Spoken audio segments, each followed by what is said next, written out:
Bom dia, irmãos. Como nós falamos no Facebook a respeito do seminário de Apocalipse, aqui estamos nessa manhã para falar sobre Apocalipse, o futuro revelado. E é muito interessante que nessas considerações nós vamos falar a parte introdutória sobre Apocalipse, né? Nós estamos estudando escatologicamente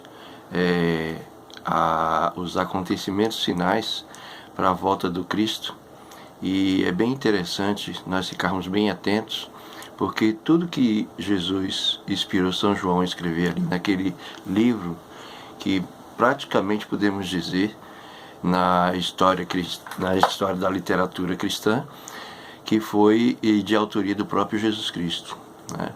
E ele criou uma alegoria ali exatamente porque ele estava vivendo já no período do falso profeta, que vivia praticamente obscuro ainda, né?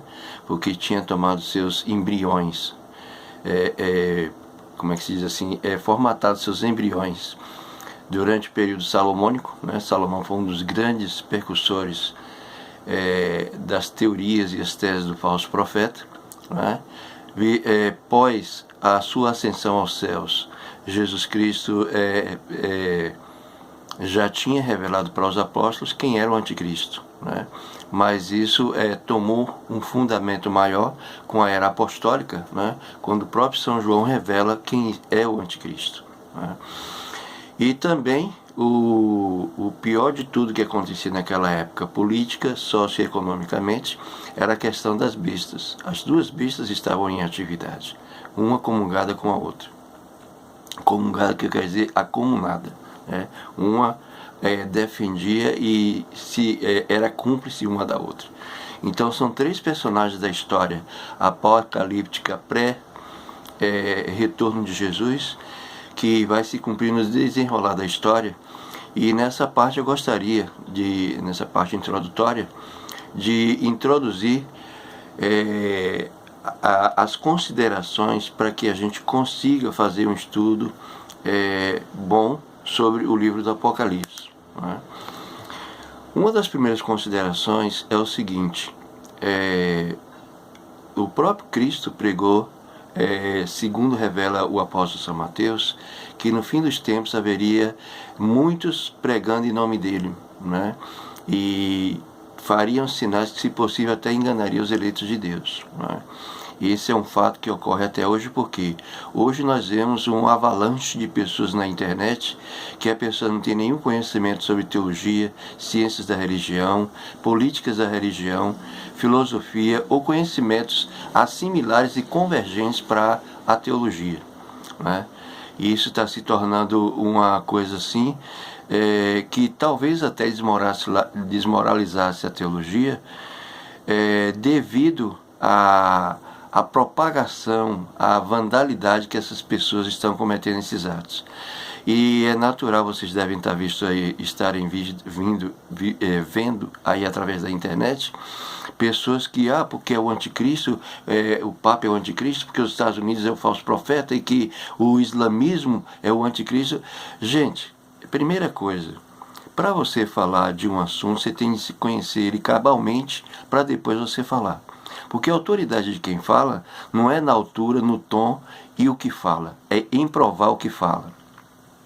E provar o que fala exige ainda dois critérios. O primeiro critério é falar do que existe, certo? Do que existe. Segundo, é falar se o que existe e o que existe ainda tem mais algo por trás, né? Para poder demonstrar a veracidade disso. Um exemplo muito grande disso, por exemplo, é porque a história, por exemplo, as ciências humanas, de acordo com os globalistas, os sionistas, né, eles ensinaram, globalizaram a humanidade de um tal ponto que as pessoas vivem ludibriadas por eles, né? E um desses fatos é que as pessoas repetem o que eles dizem, né?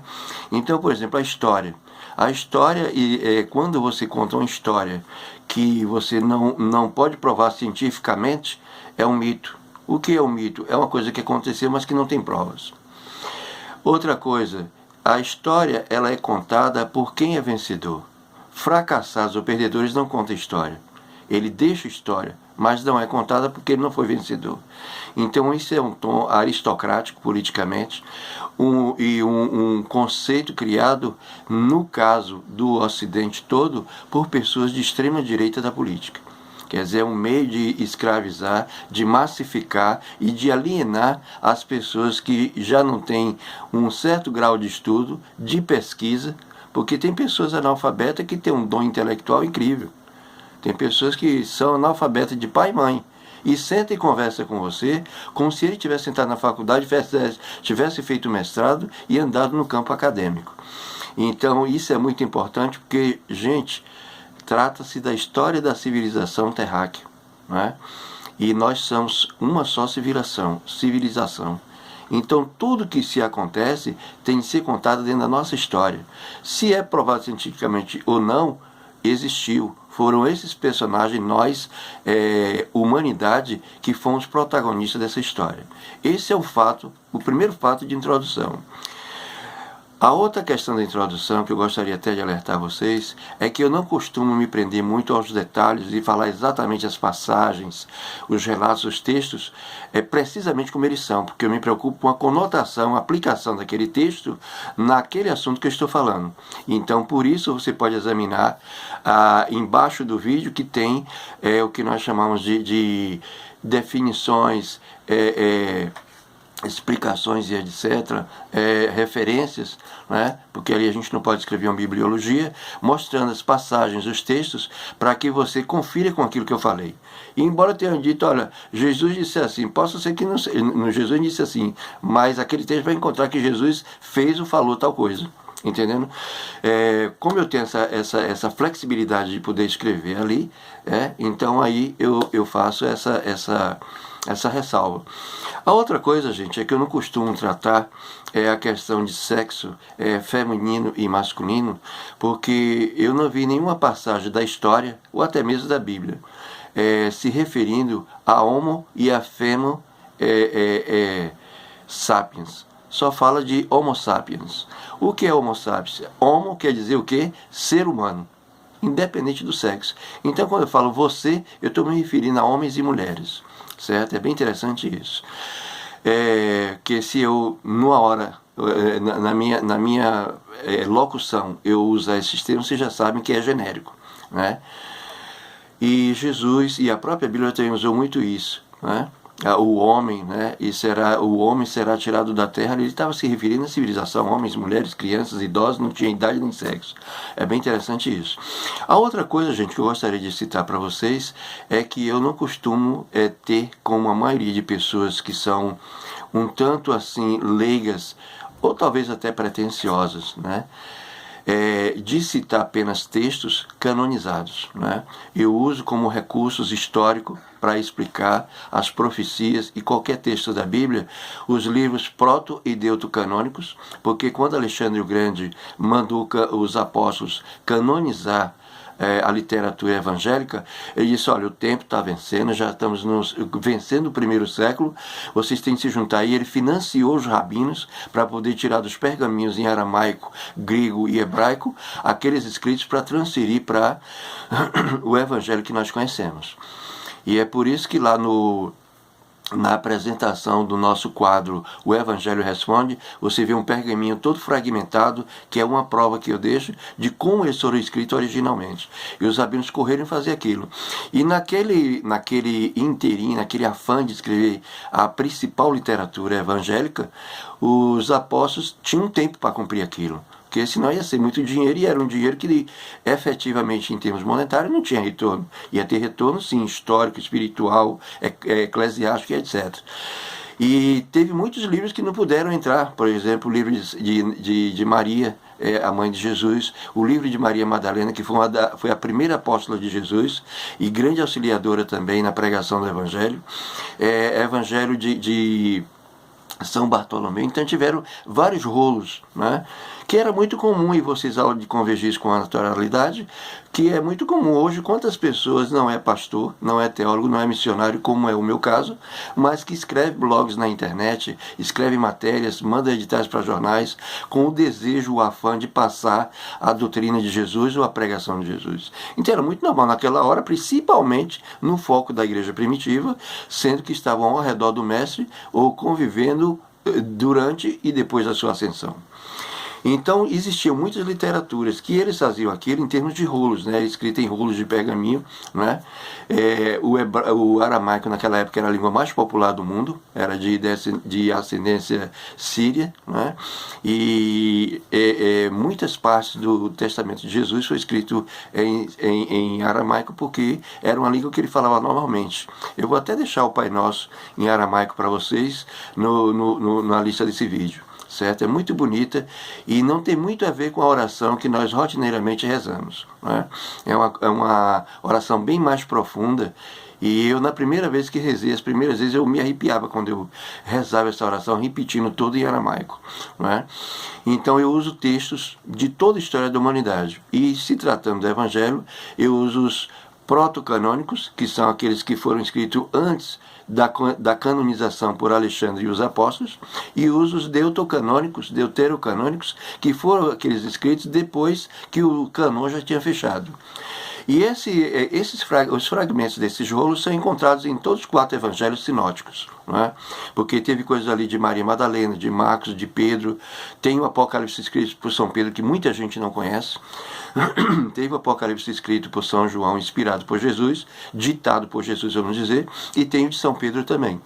Mas esses não são citados no cânon devido a essa questão de tempo que Alexandre tinha imposto para os apóstolos, né? E daí porque na Igreja Católica e na Igreja Ortodoxa também se diz o quê? Passagem segundo o apóstolo Pedro, porque necessariamente não foram os apóstolos diretamente que escreveram, mas quando fez o fechamento do cânon, outros discípulos, como Timóteo fez para Paulo, como Filemão fez também para Paulo, e foi assim, um ajudando o outro, né? Porque devido à pregação do ministério do Evangelho no campo de trabalho missionário, Paulo nem os apóstolos, quase nenhum tinha condição nem tem de fazer aquilo.